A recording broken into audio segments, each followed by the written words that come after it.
उत्तराखंड के पहाड़ों में बसा एक छोटा सा गांव, चारों तरफ घना जंगल और पहाड़ियों के बीच फैली सन्नाटे की चादर। मगर इन सन्नाटों के बीच कुछ अजीब हो रहा था। रात के अंधेरे में एक परछाई दिखती, एक भेड़िया। मगर यह कोई साधारण भेड़िया नहीं था। यह हमला नहीं करता, बल्कि गांव की पहरेदारी करता था। लेकिन उसकी आंखों में एक अजीब सा डर और दर्द छिपा रहता था। गांव के लोग इसे रहस्य मानते थे, मगर नवीन, वह इन बातों पर विश्वास नहीं करता था। उसने तय किया कि वह इस भेड़िए के पीछे का सच जानकर रहेगा, और इसी जिद में उसने आधी रात जंगल जाने का फैसला कर लिया।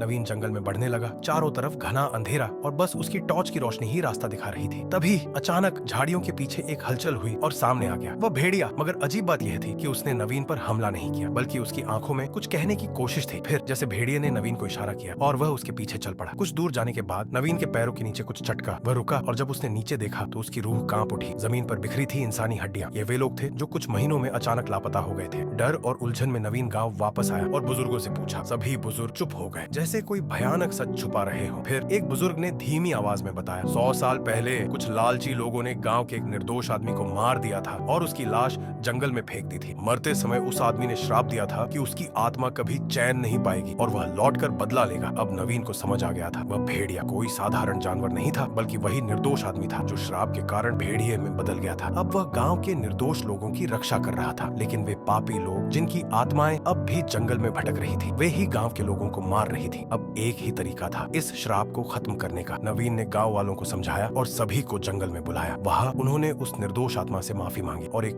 विशेष पूजा की। पूजा के मंत्र जंगल में गूंज उठे और जैसे जैसे मंत्र पूरे होते गए, भेड़िए की आंखों में हल्का सा सुकून दिखने लगा। फिर धीरे धीरे भेड़िए का शरीर धुंध में बदलने लगा। उसने एक आखिरी बार नवीन को देखा, उसकी आंखों में धन्यवाद था और फिर वह पूरी तरह गायब हो गया। 100 साल पुराना श्राप आखिरकार समाप्त हो गया था। उस रात के बाद गांव में कोई अनहोनी नहीं हुई, मगर कुछ लोग कहते हैं कि पूर्णिमा की रात जंगल के किनारे एक छाया दिखती है, एक पहरेदार जो अब भी गांव की रक्षा कर रहा है। क्या यह सच था या महज एक कहानी, कोई नहीं जानता। लेकिन अगर आप कभी उत्तराखंड के उन पहाड़ों में जाएं और आधी रात को जंगल के पास एक परछाई देखें, तो शायद वह अब भी वही है, गांव की रखवाली करने वाला भेड़िया पहरेदार।